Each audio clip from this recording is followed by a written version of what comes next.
It's time to play the show. The bell has rung, and that big show might be over, but it's time for us to bring wrestling information you can enjoy with the match predictions, analysis, the ups and downs of professional wrestling, all reaction, some beverage drinking to bring you logic on tap with your good brothers. It's time for you to look into the eyes of Howard Blues and the Mark Kidder on Beer, Blues, and BS. Good evening, ladies and gentlemen, and welcome to a special wrestling review episode of Beer, Blues, and BS. The podcast that I'd like to point out that Money in a Bank is a stupid title for a pay-per-view because there is no money. It does not take place in a bank, and it's a briefcase. Yep, none of this makes sense. And with that, I am your host, Howard Blues, here, as always, with my co-host, the man, the myth, the poor bastard who had to suffer through this pay-per-view, the legend, the Mark Kidder. Kidder, I'm glad to see you're still alive. How are you doing? No, I made it. Thankfully, this crap is only 3 hours long. This show, this is in our show, will be significantly shorter, so I won't have to suffer through the PTSD for it as well. As always, well, maybe not always, but as always, as often as we can, we watch it.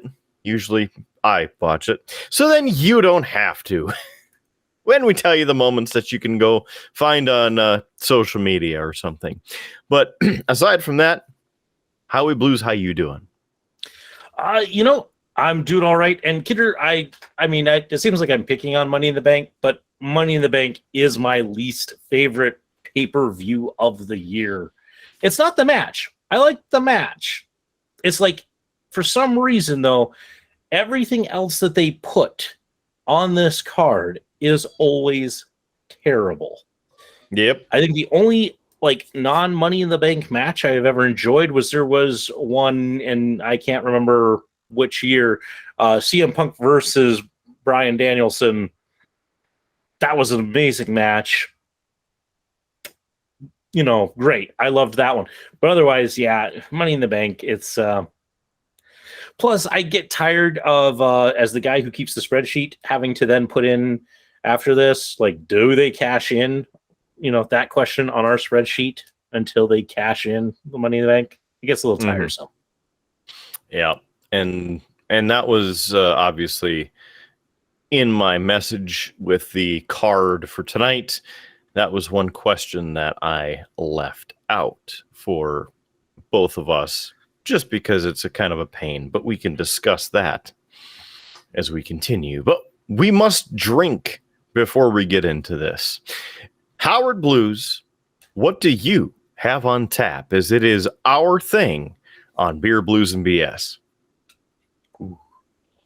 I'm drinking an IPA. That's right. It's one of the Leinenkugel's Lemon Haze IPAs that's been my sacrificial for a while. It's kind of like I was down, Kidder, to sacrificials and podcast beer. And as anybody knows who watches these wrestling reviews, I tend to always settle on something I've had before for what's on tap here, and save the really good stuff for the podcast. So if you haven't ever checked in a regular episode of Beer, Blues, and BS, tune in to watch myself and Kidder at times drink some very interesting, very crazy, and sometimes very terrible beers. It's one of the best parts of the show. So yeah, but yep, I've had this before. Not much to say on it. Leinenkugel's Lemon Haze IPA is a deliciously balanced hazy IPA that brings together notes of juicy lemons with the citrusy bitterness of American and German hops. Enjoy our bright, citrusy, refreshing Lemon Haze IPA all year long. The Leinenkugel family, 4.9% alcohol by volume. And in case you have forgotten this, faithful viewers, this beer sucks, and unfortunately I bought a 12-pack of it, and I'm almost done with it. Almost. So, Kidder, what do you got? I just had to wait until you tasted it to make sure it still sucked. It still sucks. Okay, good. It's an appropriate beer for this pay-per-view. Tonight, I am bringing a beverage that I have had before on the show as well. But this one does not suck. If you like and of course, I say this with a grain of salt because it is a pre-mixed beverage in a can, so it has vodka and flavoring. If you're into that, or if you just need a quick beverage, this one is not too bad. It is the Dogfish Head Distilling Company's Strawberry and Honeyberry Vodka Lemonade. They say that it is still scratch-made vodka with natural flavors added. It is 7% alcohol by volume, a 355 milliliter can, so they can't even give you a full 12 ounces of it. But this scratch cocktail is inspired by visits to our friends' Honeyberry Farm in coastal Maine. We first distill our vodka with honeyberries, then macerate with strawberries and blend with our house-made lemonade. The triangulation of these three complementary flavors, fruits that is, makes for a cocktail of unparalleled distinction.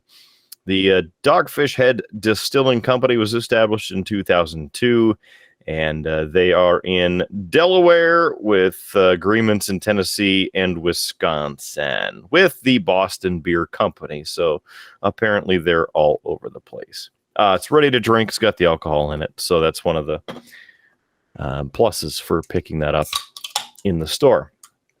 Also, we're moments away from having a severe thunderstorm roll through. So this is going to be a stupendous Money in the Bank premium live event.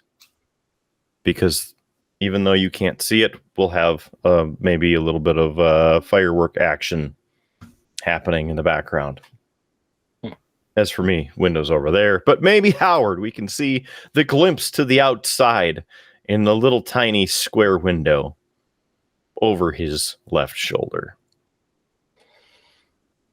So let's get on with this show. The first thing I want to mention, I always love, say that with an asterisk, love the opening videos. Tonight, it was really cool, and it was boring at the same time.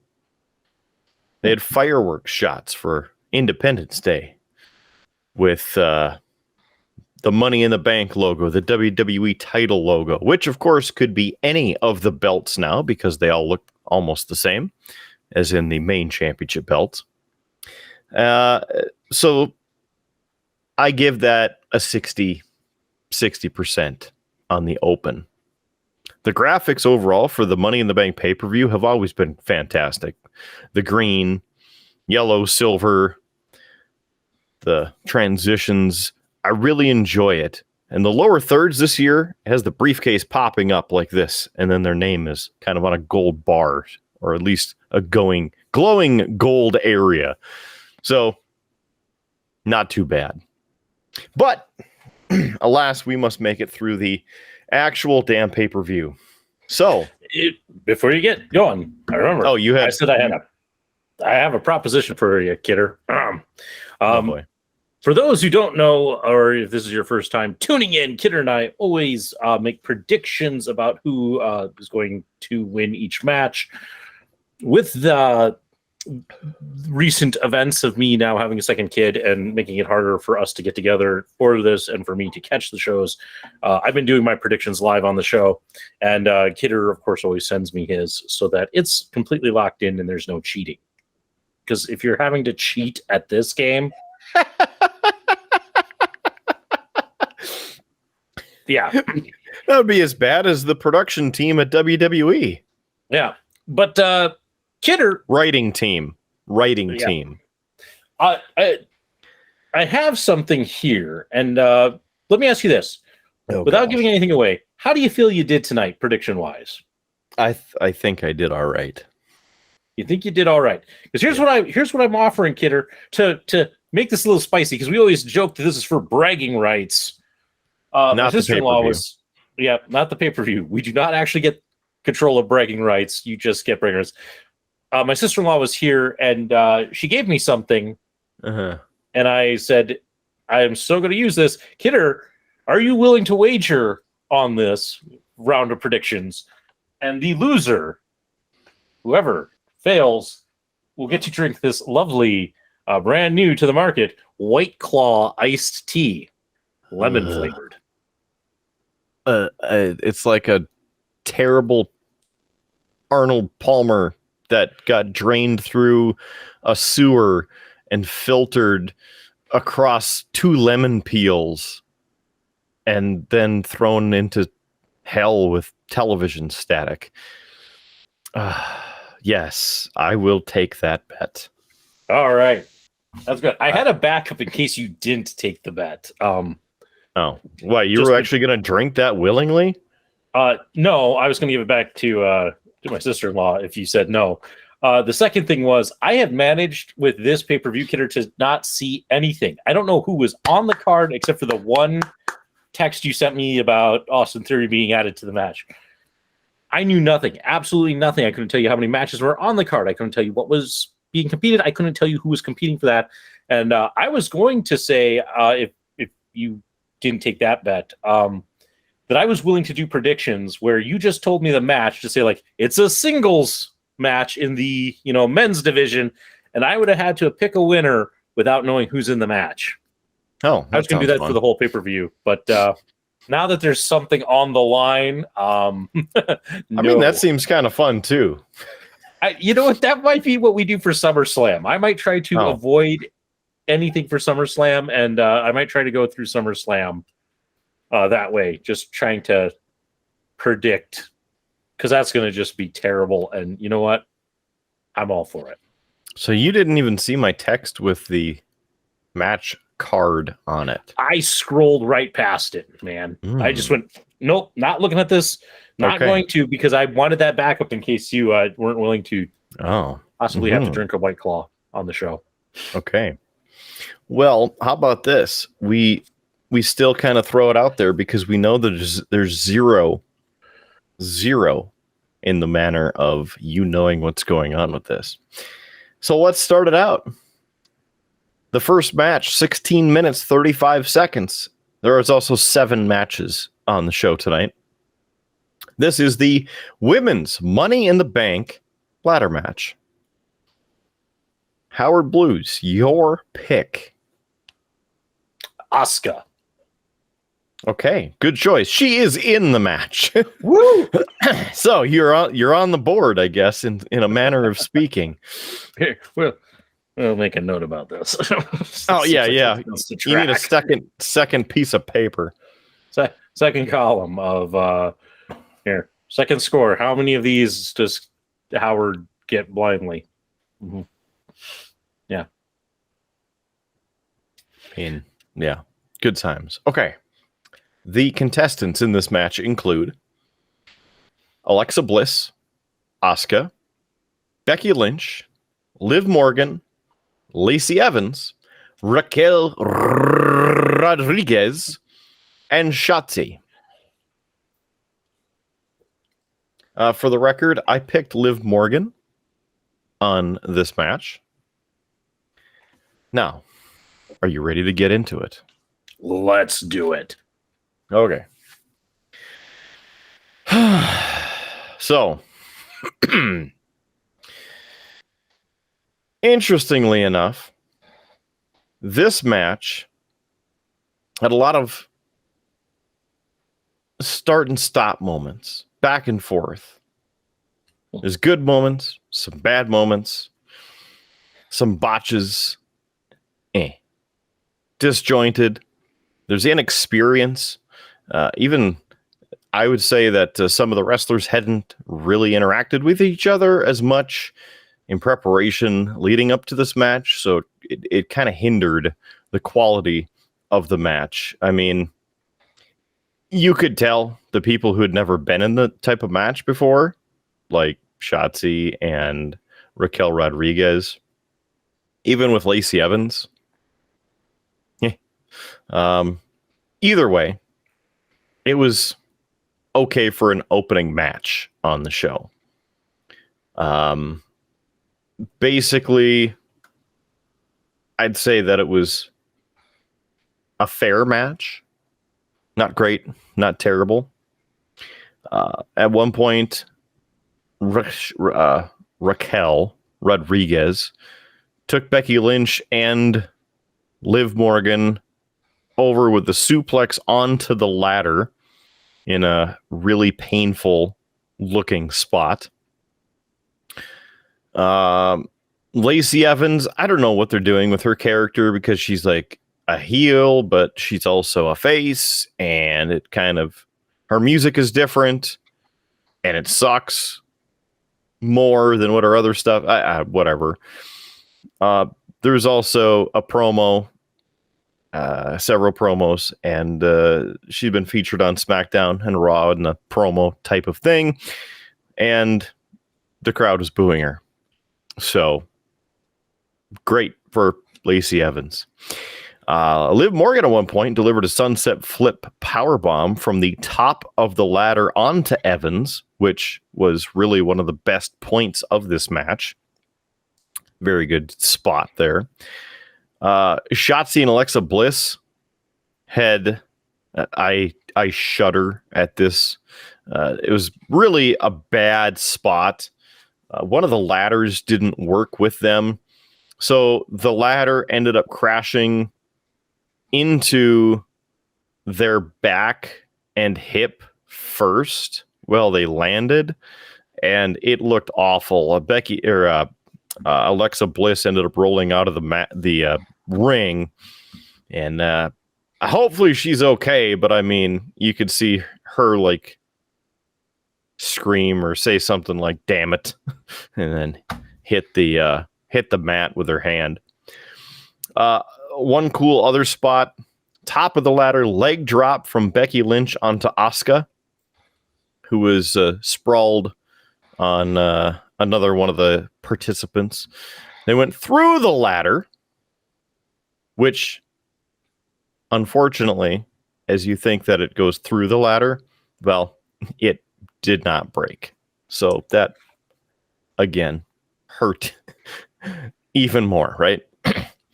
Another spot in this, Becky Lynch end up throwing Shotzi, Raquel Rodriguez, and Lacey Evans and Alexa Bliss off the ladder, but as she reached for the briefcase to try and capture it, Liv Morgan cut her off in what would be a great and dramatic finish as Becky Lynch pushed the ladder off to the side, and it went like this against the ropes.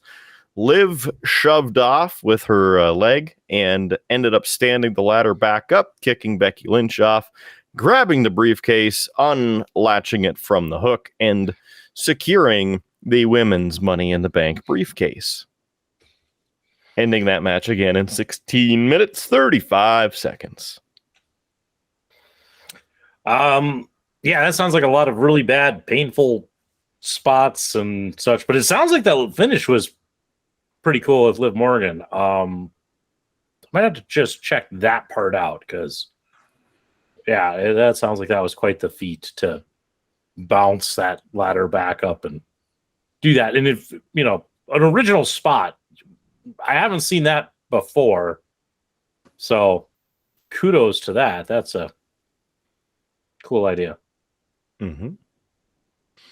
Yeah. Okay. Next match. I don't know how I should do this. It is a singles match for a title. I don't know how much info you want me to give. I think you can give me, well, gosh, if you give me the title, then I would know kind of who. I'm guessing it's men. Mm-hmm. Yeah. Okay, let's see. Well, okay, it can't be the Intercontinental title because, you know, that really doesn't exist. Exactly. You know, especially with Ricochet living, you know, behind your chair back there. He's not even the champ anymore. It's the German guy. Oh, Walter. Yes. Yes. Okay. Whatever his fake name, and his manager that they had to change his name a second time because he was found to have the same ring name as a Nazi collaborator. Oh yeah, Gunther is what they're calling him now. Yeah. Did used to wrestle under the name Walter. Now they switched him to Gunther. Okay, but we're getting off track. So it's not Intercontinental. So it's the U.S. title. Who's got the U.S. title?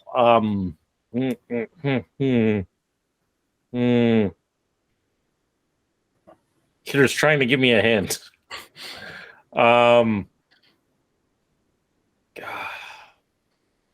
He's a really big douche.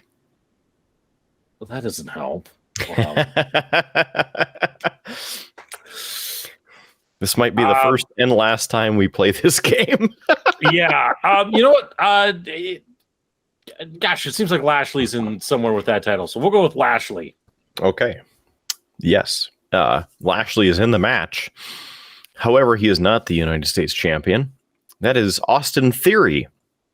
But because of his feud with Stone Cold Steve Austin at WrestleMania, they dropped his name to just Theory, because clearly anybody who watches the WWE product is an idiot.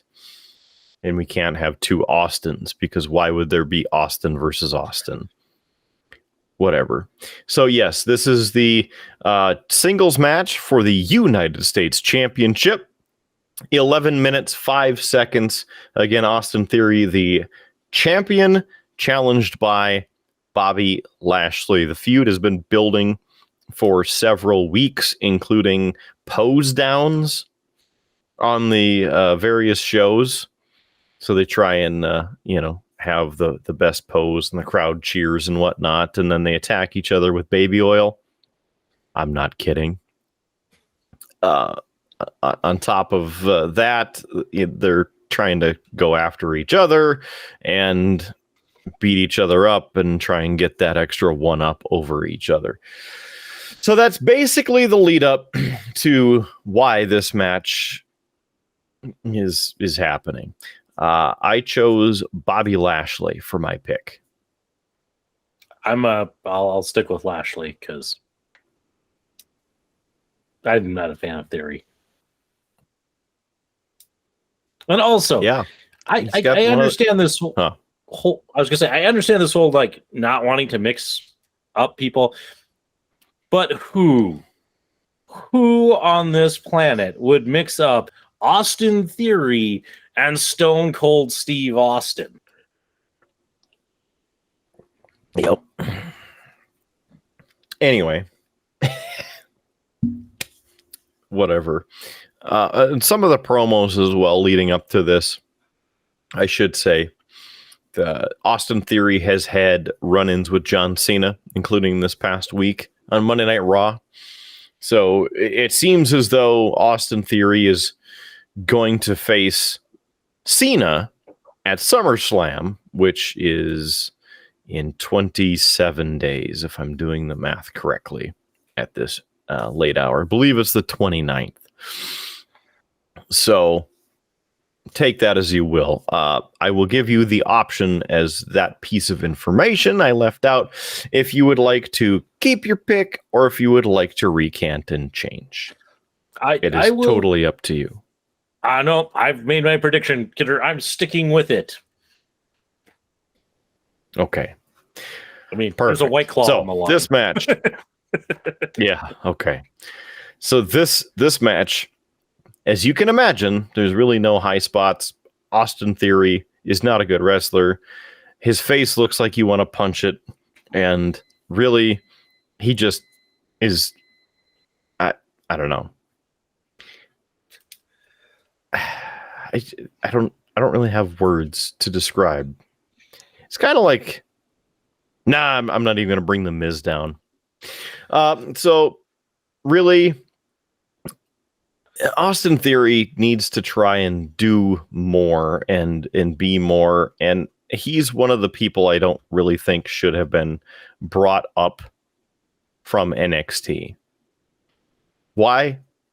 He's just some douche that has a phone and takes a bunch of selfies, and that's his gimmick, which is done very poorly compared to somebody else who used to be with the company. You know who I'm talking about. So a couple different spots in the match. At one point, Lashley almost caught Theory in a fireman's carry, but ended up sending him into the ring post. Austin Theory's body went off of that, hit the floor, and at least momentarily looked like he had a busted up knee. Later, Austin Theory used Bobby Lashley's spear off the ropes against him. Everybody thought that was the winning moment of the night. It was a close 2 count. So, of course, who was commentating? I think Pat McAfee was on commentary at that time. And you get the spear. I'm like, it's a spear. It's fine. So, turns out Lashley got a 1-up. Threw Theory into the Hurt Lock, got him in let me go ahead and bop this up here. Yes, got him in the submission in the Hurt Lock. That means your new United States champion is Bobby Lashley. Bobby Lashley's mouth got busted open somehow as well. So when he smiled, half of his teeth were covered in blood, so that had kind of a nice visual, which was really the best part of the match because it was over. Bobby Lashley's very talented, and the crowd seems to be getting behind him. Really, the fact that he had to wrestle Austin Theory brought this match up about 30 credit points from just hearing Austin Theory's name. So there's that. 11 minutes, 5 seconds for that match. Yeah, man, Kidder, this is not a match that I'm in the least bit interested in hearing about it. I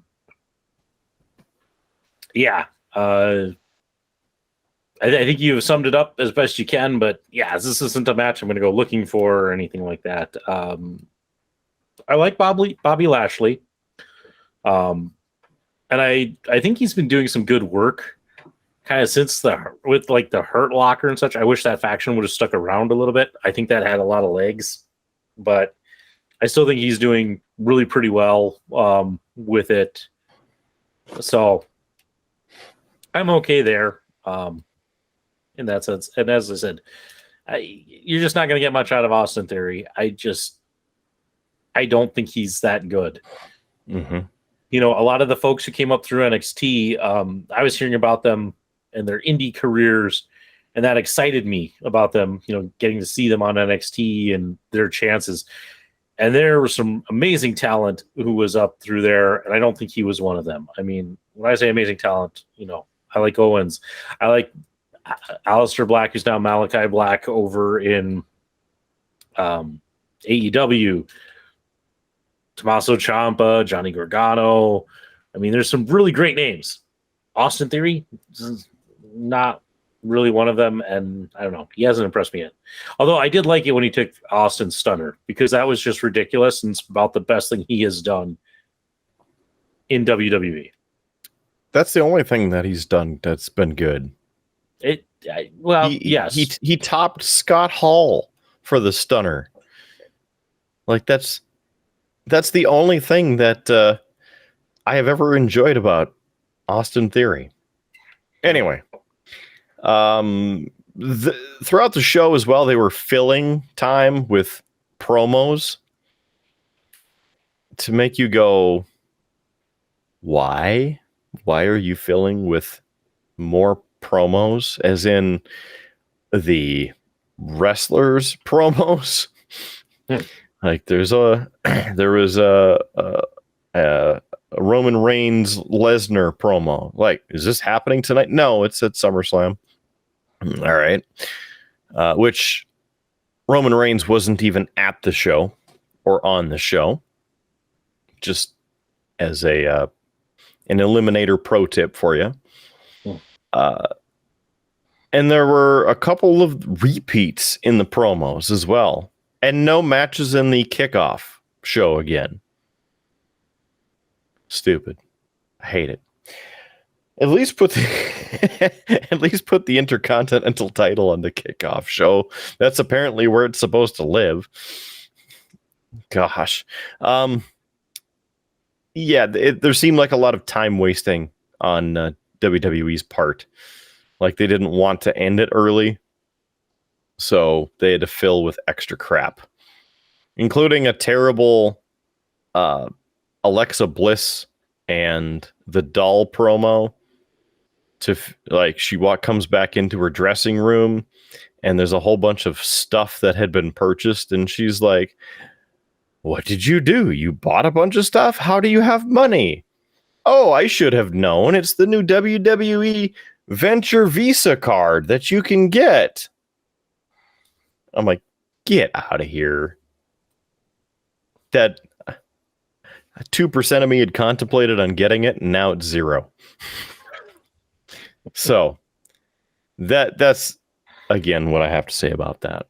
Let's move on to match number 3 of 7 on the card.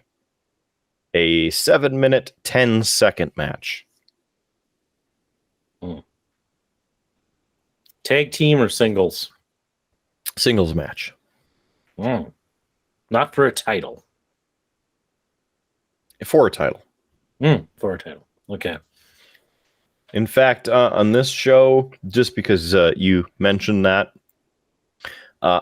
obviously the only 2 matches that don't have a title on the line are the Money in the Bank matches. So all of the other matches are for a title of some kind.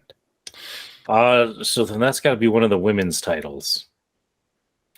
So, Raw or SmackDown? That's what I'm trying to debate. This is where I'm going to screw up. And then, I know Belair's champion on Raw, so I mean, I have a shot there, but I'm trying to remember who's the champion on SmackDown. So it was Charlotte, but Charlotte lost it here recently to somebody. To whom? Yeah, that's a great question. Or if you want to go with the New Day, who? I'm going to just take a shot in the dark that it's the Raw one, because that gives me more time to stall and maybe think of the SmackDown one. So I know Belair's champion, so I'm going to say Belair is in this match. Okay, yes. It is the Raw Women's Championship match. Bianca Belair against Carmella. The reason Carmella is in this is, if you may remember, which you probably don't, Rhea Ripley was supposed to be challenging Bianca for the championship, but ended up with some kind of a brain injury. I don't know what a brain injury entails for her, if it's a concussion or an aneurysm or what. But yes, she ended up not being medically cleared to wrestle. So they had I guess you could call a fatal 5-way match between basically a few of the various people. It was Carmella, Alexa Bliss, Liv Morgan. I think there were a couple. There's obviously 2 more. Anyway, it doesn't matter. Carmella ended up squeezing out the victory there. So in this match, I picked Bianca Belair. Your actual choice for this match? I would also choose Belair because Carmella has not been good since Enzo and Cass left. Yeah, I said it. Oh, but Howie Blues, now she's married to Corey Graves, and Corey Graves is on commentary, so then he has a whole option and every soaking minute that she's on television to talk about her.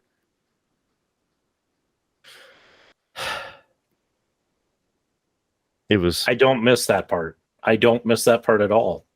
That just sounds terrible. Yeah, pretty much. So, again, let's just get this one going, shall we? 7 minutes, 10 seconds. Now, with this one, Bianca Belair has quite the athletic advantage over Carmella. because really you think about it, Carmella, what does she do and known for?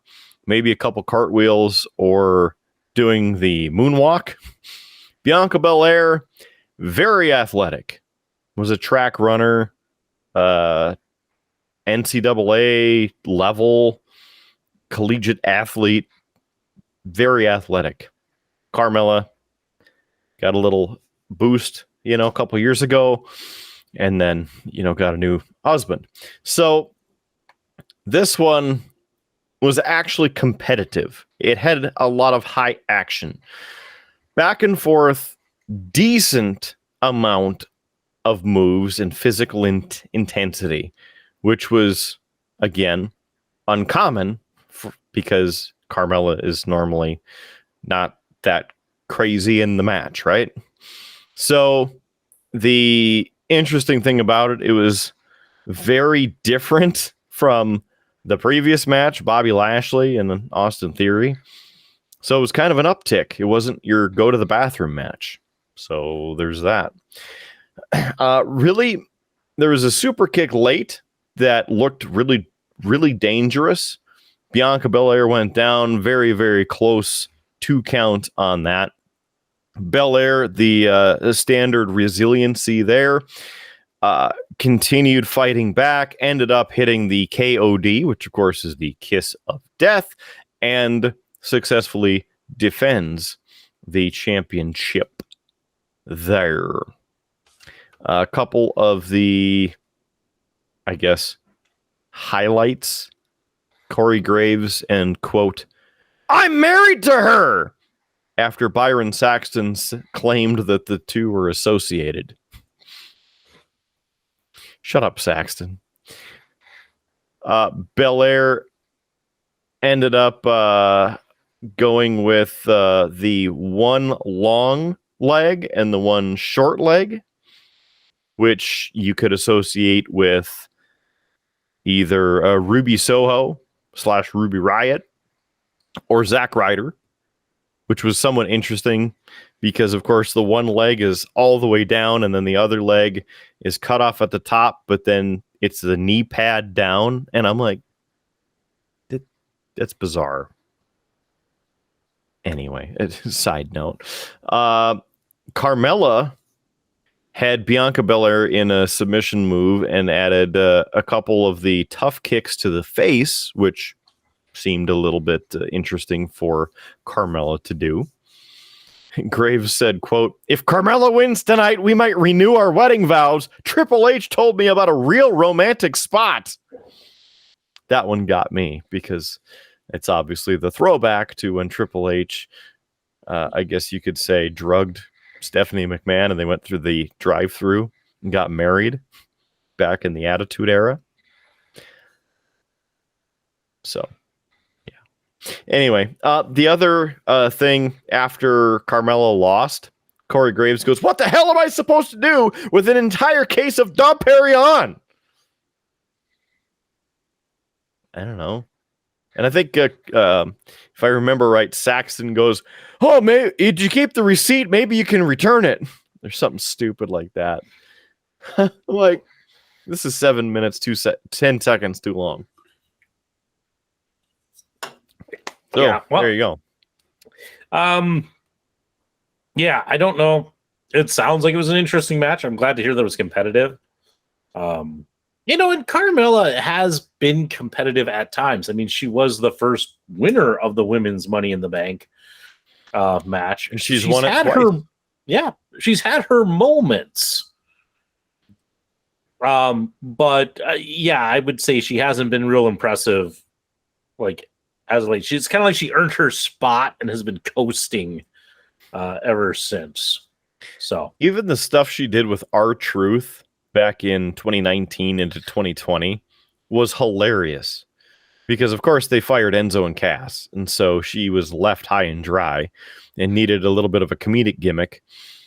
The stuff that they did, really funny, and I enjoyed. And then they even kind of brought that back recently in the 24/7 feud area.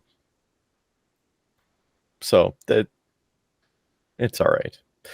Anyway, enough of that. Next match. Men's match. Okay. And you said they were all for titles except for the Money in the Bank match. Yep. So this has got to be a tag team match because we know the Intercontinental title is not on the show. So that means the Usos are involved. Yes. And I'm even going to take from a card. I'm also going to take a guess because there's no other tag teams in WWE really. It's going to be the Street Profits have got to be their opponents. I think this man is reading from a card. He's got cheat sheets. Nope. My only card is the score and the opening line from the podcast we recorded last night. That's all I got. Oh, sure. Yes. It is mostly just hopefully remembering who's got the title. That's all I can say that I'm doing. This magic trick is not that impressive if you can at least pull that off. But I'm telling you, I'm still drawing a blank on who's the Women's SmackDown champion. So I'm going to lose one there. All right. Okay. Yeah. Well, this is 23 minutes long. I picked the Usos to retain over the Street Profits. Your pick. I think it's going to be the Usos as well. All right. So here we go. So that's the again the WWE's premium live event. Okay, sorry. This match was probably the best match of the night, which is nice because the Usos, they typically put on a good match. The Street Profits, put on a good match. So here we go. It was lengthy. It was somewhat epic at points. It started slow, but then really got going probably 15 minutes into the thing. They essentially started having the late falls, near falls, etc. throughout the match. They did a few hot tags. Of course, the Usos tried to single them out, take one of them out and then get the legal man back into the ring, go for the push and the big finishers and try and go for it and get the near fall, right? So this was really good. The timing of it, fantastic. There was chemistry there. They were telling a story throughout the match. They were really bringing each other to that next level, which I can appreciate, especially with the other somewhat seemingly mediocrity that's going on. You could almost say that there's a little bit of anticipation for who would finish the match. The interesting piece that I thought, as 3 of the 4 were out of the ring.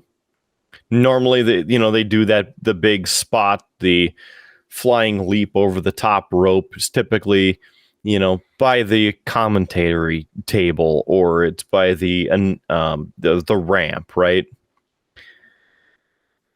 Montez Ford came flying across the ring from corner to corner diagonally over the ring post and did the spot in the corner outside the ring. I was like, wow, that was cool because I haven't seen that before. I've seen off the top of the turnbuckle and out, but not run and jump, leap over the top of the turnbuckle and take them out. That was really good, and I applaud them for that. Now, unfortunately, this one, at this point, I'm going to say that it is the DraftKings screwy finish of the night. Because couple big moves. The finisher, 1, 2, 3. The Usos end up retaining the Unified Tag Team Championships. However, during the replay, you can clearly see that I believe it was Montez Ford who was pinned. His shoulder was pulled up off the mat for the full 3 seconds. And of course, the ref looking directly at it, that it's all scripted, etc., did not call for the break of the pin. So, screwy finish, continuation of the feud, maybe. I will let you think on that, if that's the screwy finish of the night. Sounds like definitely a good candidate, but the fact that you're kind of waffling on it means that we could possibly have some screwy finishes ahead of us as we continue through this card. I'm glad to hear that the match is good, but I kind of figured it would be good. The Usos are fantastic. The Street Profits are fantastic. And when I made the joke about who's left and good, I mean, it's them, Street Profits, New Day, and that's about it. So I kind of took a 50-50 when I made my Street Profits guess. There's just a lack of tag teams. And unfortunately, you're just kind of getting the best tag teams just constantly going at it.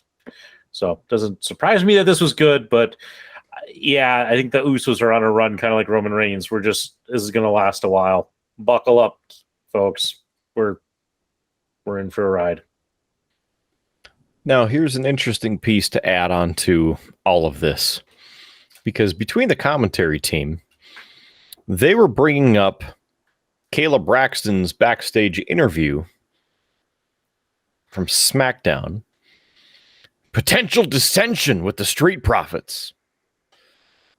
They were excessively hyping this and talking about how Montez Ford has been working on his physique, and now it seems like the days are numbered for the Street Profits.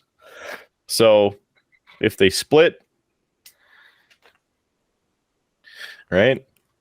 Well, I would say that WWE probably sees more value in Montez Ford than Anthony Dawkins. Anthony Dawkins spent a long time in NXT trying to come up with something, and it wasn't until Street Profits and he was partnered with Montez Ford that he gained any traction. I just don't think he's got the chops. It'd be like when they broke up Otis and Tucker. You haven't heard from Tucker since that breakup. It's just been Otis. I think that'll be what happens here. If the Street Profits break up, you're going to see them keep Montez Ford, and eventually we will be reading off Anthony Dawkins' name on one of those. Today, the WWE cut a bunch of talent, and best wishes in your future endeavors. I mean, we can hope that they don't do that because, well, damn it, they need more tag teams and they need more stables. So that match, by the way, was 23 minutes, in case I've neglected to mention that. Okay. Next match. It's a women's match. I was going to say, it's got to be the women's one. I have been racking my brain, Kidder. I can't tell you who the SmackDown Women's Champion is. So I'm thinking back to who was in the Money in the Bank, trying to think who wasn't involved. And of talent caliber, Rousey? Ronda? She involved? Don't give a damn about my bad reputation. Yes, Ronda Rousey has been the SmackDown Women's Champion. Mm-hmm. I did not even know she had the title. Did we cover that on a show? Did we? Yeah. Was that a pay-per-view? She won it at like WrestleMania or something. No, I know she didn't get it at WrestleMania because I lost a point there.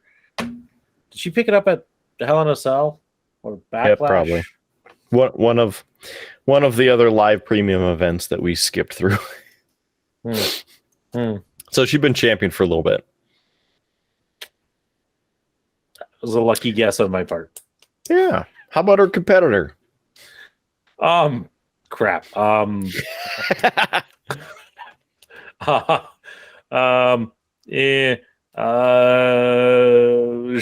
Baszler? Good try, but no. Oh. Natalia. Oh, that was the other one I thought of.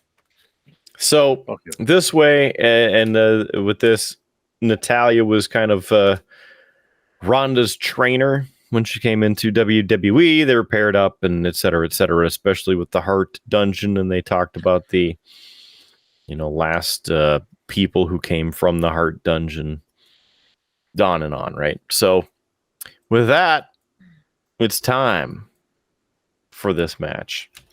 12 minutes, 30 seconds. I picked Ronda Rousey to retain.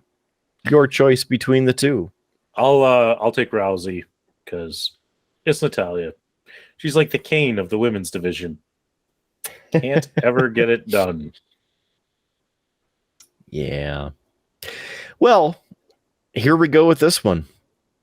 This one was actually pretty good. Leading up to it, there was a little bit of mind game action going on where Natalia actually dressed up as Ronda Rousey and pushed a stroller out to the ring. That was kind of interesting. Talking about how Natalia's been here for the past 15 years and she didn't take time off to pop out kids. Stuff like that. This one was highlighting some of the submission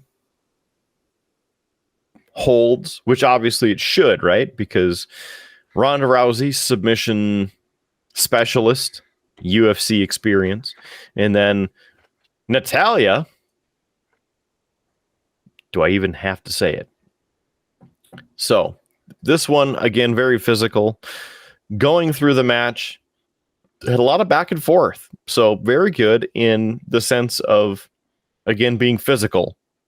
I feel that tonight the women really tried to bring more to the table than what they've done in some of the previous pay-per-views where, again, the standard, well, it's the women's match. Let's go to the bathroom, which unfortunately that stigma is still seemingly floating around. So they even referenced Bret Hart and the Hart Dungeon, etc. So they were ending up trading holds back and forth, the submissions, the shots. A couple of them looked pretty nasty, where Natalia went down. Didn't know if it was going to be the end of the match or not. The best thing about it is they started trading holds. And of course, what move were they putting each other in? The sharpshooter, right? So kind of crazy going back and forth. And of course, Corey Graves in the team, or she can't tap out to that. That's her family's signature move. And if she taps out, that's going to be the end of the legacy or whatever, right?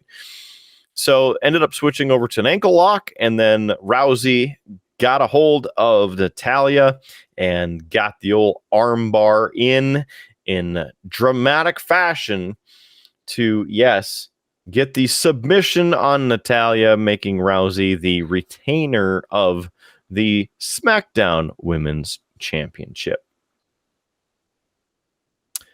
Couple notes.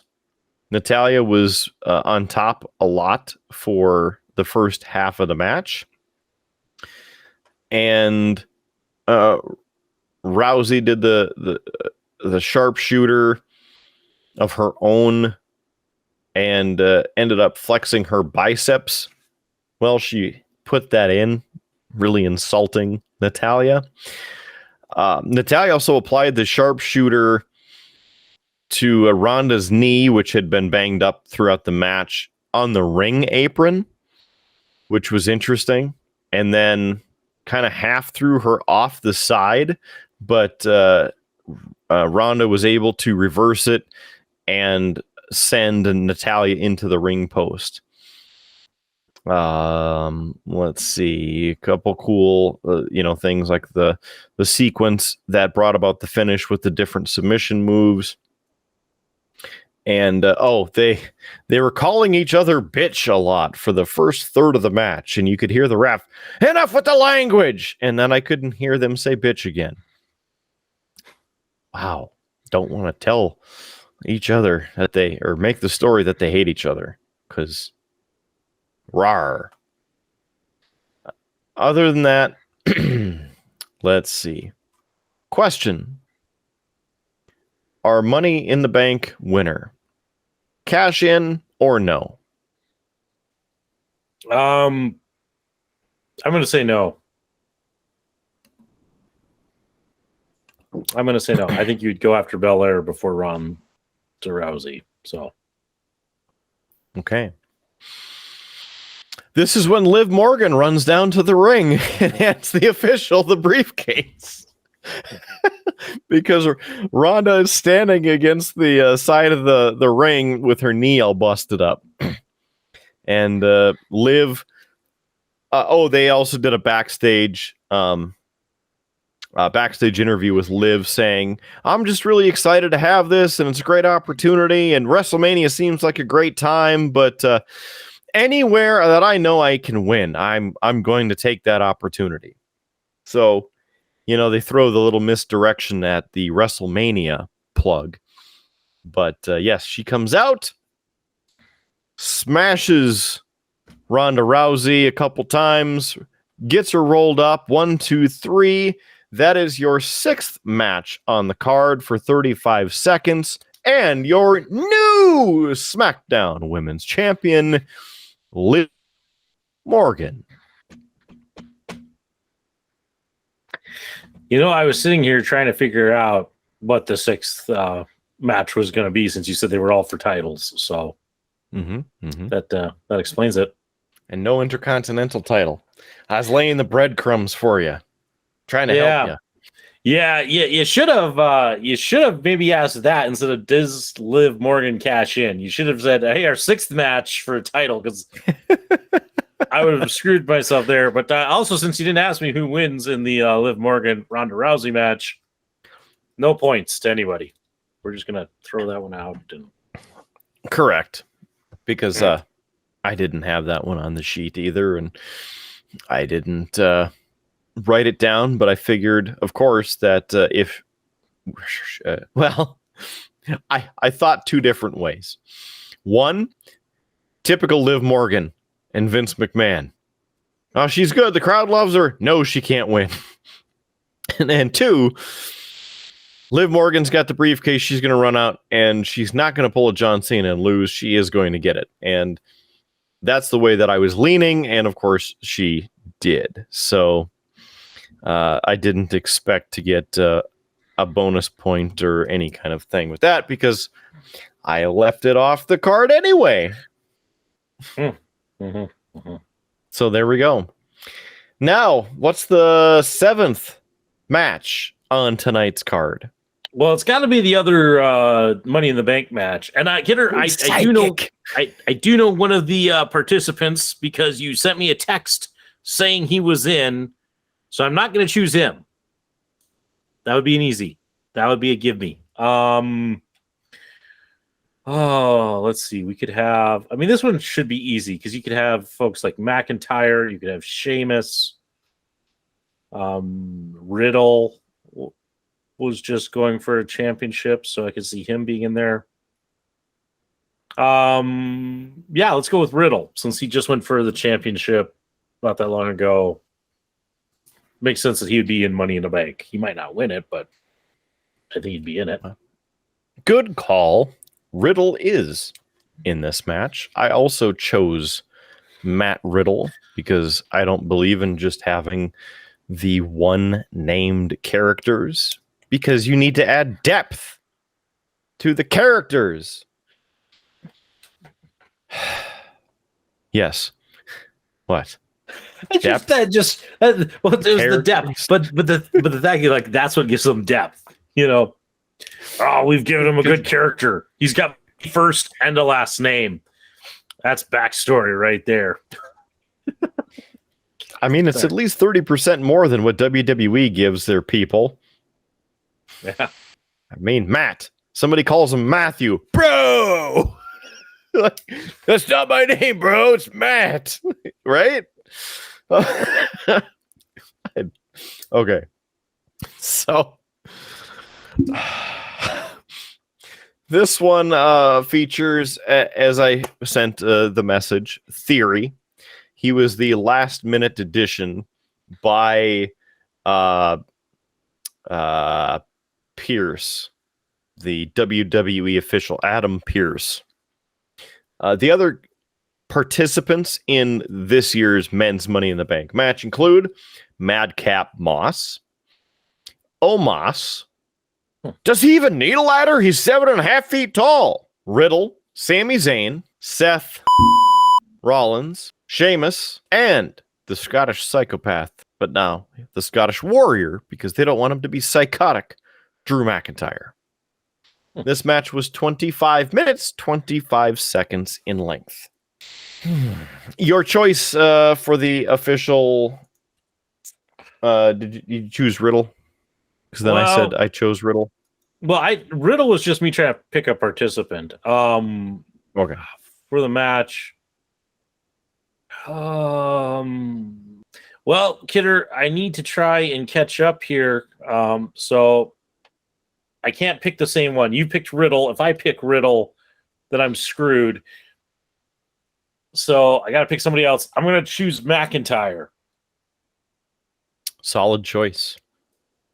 Drew McIntyre is on fire tonight. So, this one, of course, it's for the briefcase. It's for the title. There's no money in it. Of course not. I don't know why. It's Money in the Bank. There's no money actually involved in Money in the Bank. Nor is there a bank. It is a terrible name for this match and for this pay-per-view.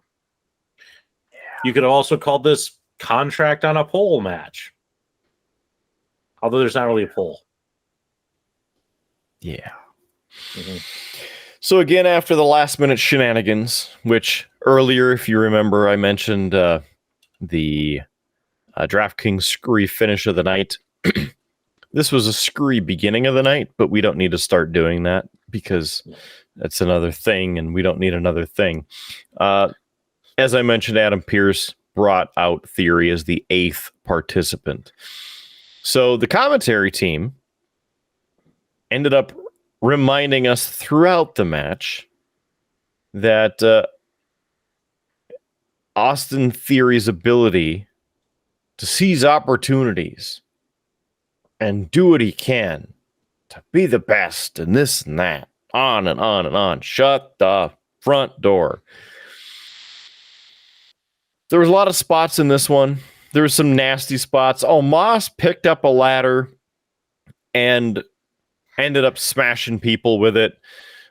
Two of the other participants grabbed the ladder to try and take Omos out, but Omos grabbed it and then took them out. They're really overhyping Omos, and I think he's just boring. Just yelling at people. Like, he's almost worse than the Great Khali. Khali could at least try and talk and had some funny moments. Omos is just like, whatever. Aside from that, well, some big moments in the match.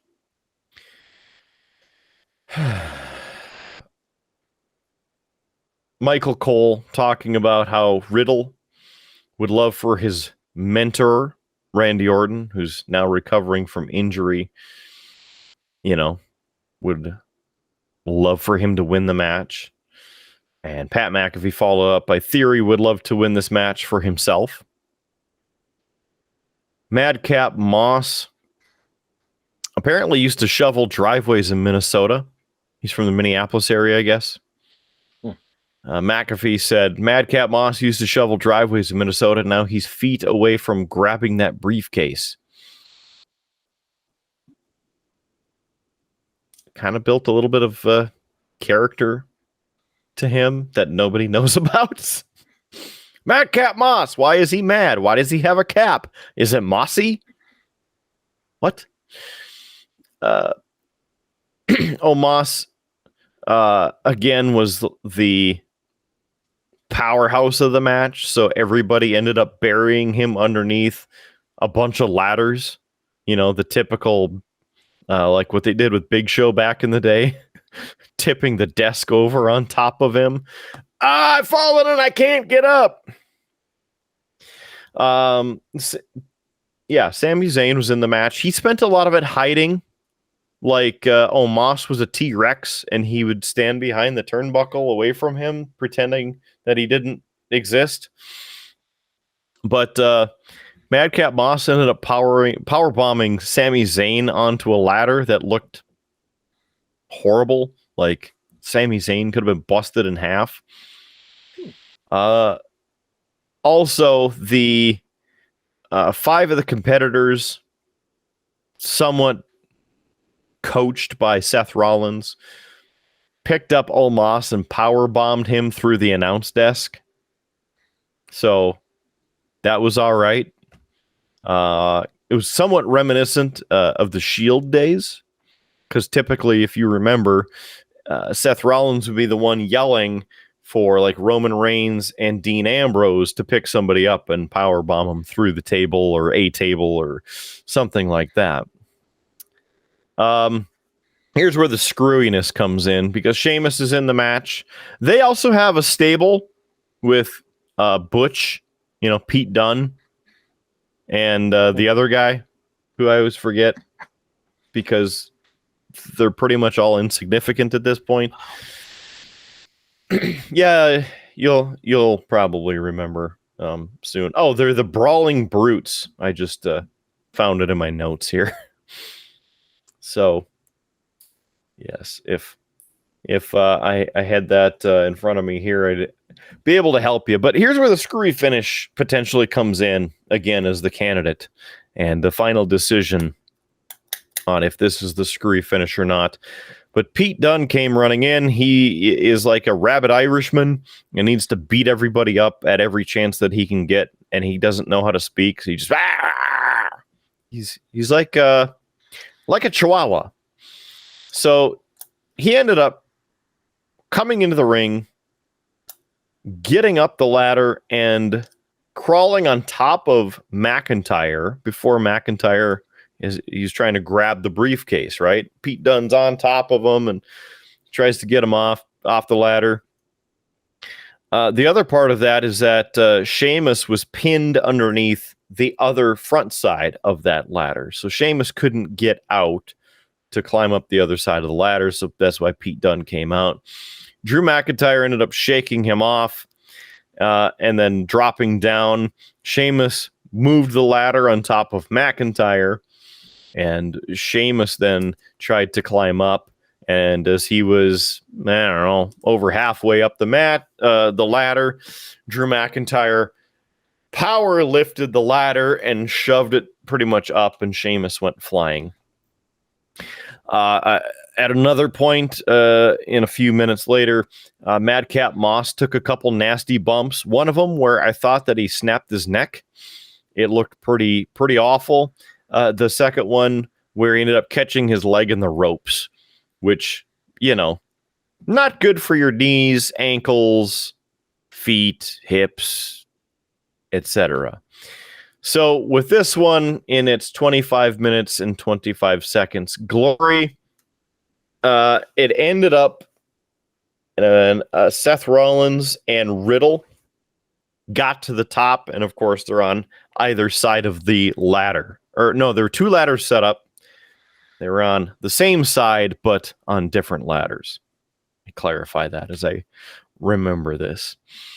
Riddle grabs Seth Rollins, and in an epic RKO off the top of the ladders. Boom! Blasts Seth Rollins.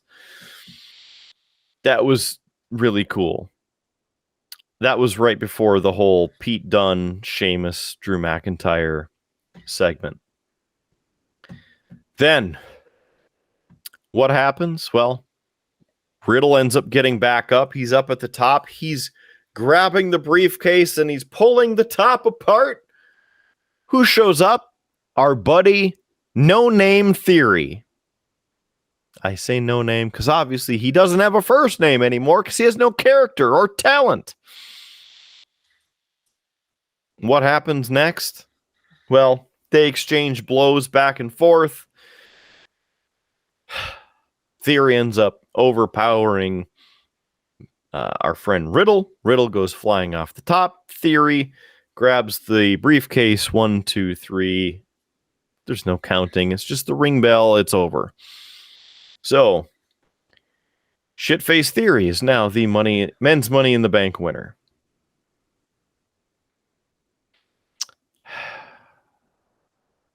Yeah. Everybody's also, saying that Vince McMahon's behind that because McMahon was the one who got him into the match and give him that opportunity after losing the United States title earlier in the night. Also, apparently, after Money in the Bank tonight, because it is in Las Vegas, Nevada, turns out that Vince McMahon, Stephanie McMahon, Triple H, Pat McAfee were at a UFC event that also Tony Khan and Jim Ross were at. It was kind of interesting that they're all at the same event. But Pat McAfee was wearing a neck brace. Apparently, after the show went off the air, which was not obviously televised, Baron Corbin came out, blasted Pat McAfee with the End of Days. So Pat McAfee is seen drinking what looks like straight whiskey and wearing the neck brace. What does that mean? I don't know. But you know what that does mean for us? That's the end of the damn pay-per-view. Oh, live premium event. Yep. Which, if you like the live premium events, you can show it off just like Howard has been doing all night at beerbluesbs.com. That's right, beerbluesbs.com. You can get your very own live premium event apparel from Beer Blues and BS. Howard, say something so then they can see the damn thing. Something.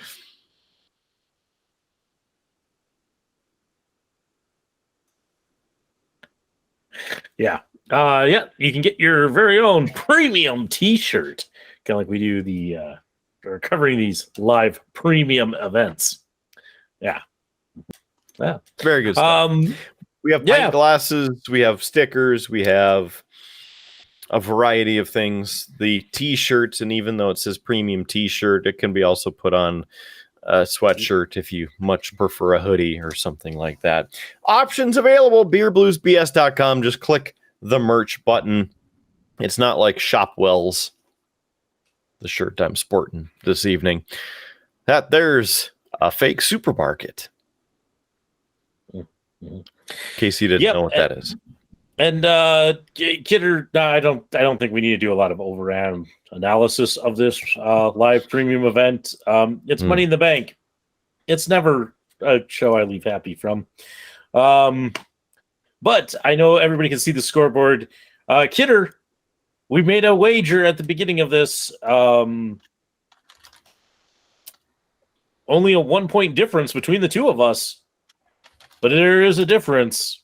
And if you were paying attention when we introduced that last match, you know I was behind.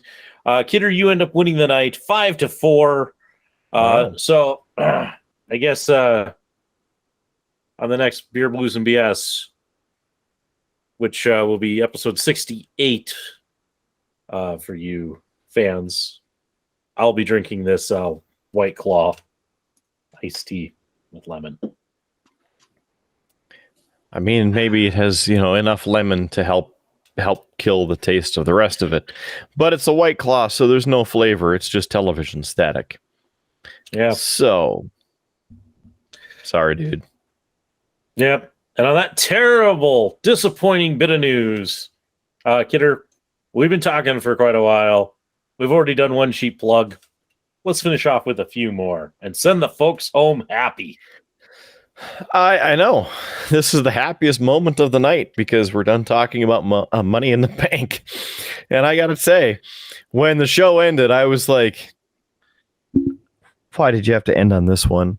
You should have ended on Liv Morgan winning the SmackDown women's title. Why? Because it's a high moment, not some POS thing on top of a ladder taking selfies and then later asking if somebody can help him get the photos off of his phone for him because he doesn't know how to use the internet.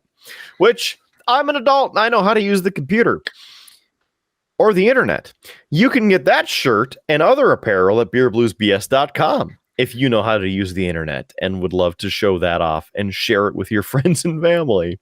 The other things that are available, beerbluesbs.com, well, it's your home in cyberspace for us here at the Triple B.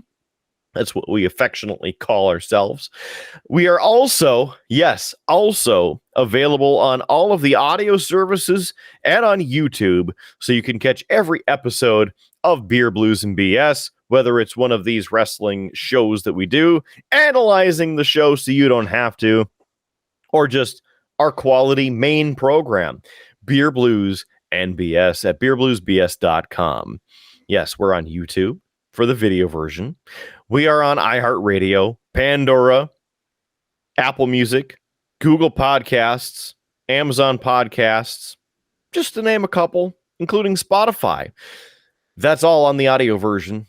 And you can get the links at beerbluesbs.com. Or if you have an account on any of those places already, you can just search Beer, Blues, and BS. And please subscribe to us. Please share us. Please like the show, because it helps us get in front of more people, more caring people just like you. And we appreciate your patronage of free viewership. Speaking of things that you can do to help the show and support the show, aside from purchasing some of our sweet merchandise, you can buy us a beer. So then Howard can have a tasty beverage like one of these. Or if he really wants to pick up more White Claws, he can do that too. Or you can tell him that he needs to pick up a White Claw. It's your option. At beerbluesbs.com, click buy us a beer. It doesn't have to be just a beer. We'd love to hear from you. We'd love for you to buy us a beer or buy us a round right there on the website. And you can drop your name and some comments in the comments section. And we'll put them up on the screen in the video version. And we'll probably read them out in the audio version as well. Any closing comments, Howard Blues? I'm kind of glad I missed this show. You're always glad when you don't have to watch Money in the Bank. I am always glad when I don't have to watch Money in the Bank. And now I have yet, Kidder, one more reason to hate Money in the Bank. And that's because I will have to drink this White Claw. Yeah. So. Sorry, bro. Well, hey, I made the challenge. I have to accept my own fate on this. Mm-hmm. Mm-hmm. Yeah. I also have to throw, since we're talking about wrestling and this show is going to be out in the very, very near future, I have to throw out a bit of shenanigans at Big D. He sends me a message, and his missus happened to be at a local establishment. And in fact, I'm going to pull up the conversation so that I get it 100% correct. So apparently his missus happened to be, again, at a local establishment in the East Grand Forks area. She asked the server if she could have something with cherries. Apparently that was the quote. Something with cherries. That was her request. Server brought back an old fashioned. The sumbitch had a cherry in it. Big D said to get my life together. You know what? He needs to get his life together because no old fashioned needs an old cherry in it. Get that damn cherry out of here. 1, 2, 3. It's over. Done. The old fashioned lives with 0 cherry in it. You want a cherry, you get a Manhattan like a real woman or a man. Whatever you want. But not in an old fashioned, damn it. And you can get the old fashioned recipe that Howard made that I suggested. beerbluesbs.com, maybe on a pint glass, because that's one damn good old fashioned. You know what I'm saying? A pint glass old fashioned, that's an old fashioned. I also replied with this. So, anyway, that's enough. I'm done. This show's made me a little crotchety for tonight, and that's enough for any of us. So, for Howard Blues on the other end of this thing, for Big D thinking that cherries are a thing as well, I am the man, the myth, legend, Mark Kidder. Thank you for joining us for this wrestling review of WWE's live premium event, Money in the Bank. As we say on this show, usually just me, keep your glass at least half full. There's free beer tomorrow, and we will catch you on down that, well, shall we say, cash-paved, money-in-the-bank Tuscan Highway. Have a great one. We'll see you on the next edition of Beer Blues and BS. You have been listening to a UA production of Beer, Blues, and BS. If you enjoyed the show, help others find out about it by rating the show or leaving a review at your podcast listening service of choice. Thanks for listening, and may your glass never be empty.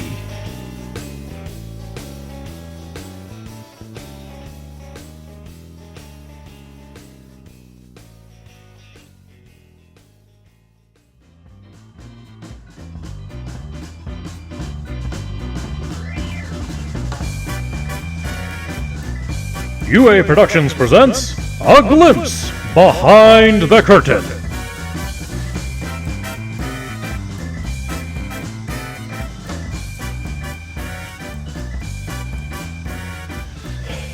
Are you able to start, or do you want me to start it? Start the recording. Oh, it is Already recording. Well, I'm on top of it. I didn't know you could push all 23 of those button clicks that quickly because there's so many pop-ups between when you want to start recording and when it actually lets you record. So, Yep. I'm mildly amazed. Yeah, I started while you were turning on your lights. Money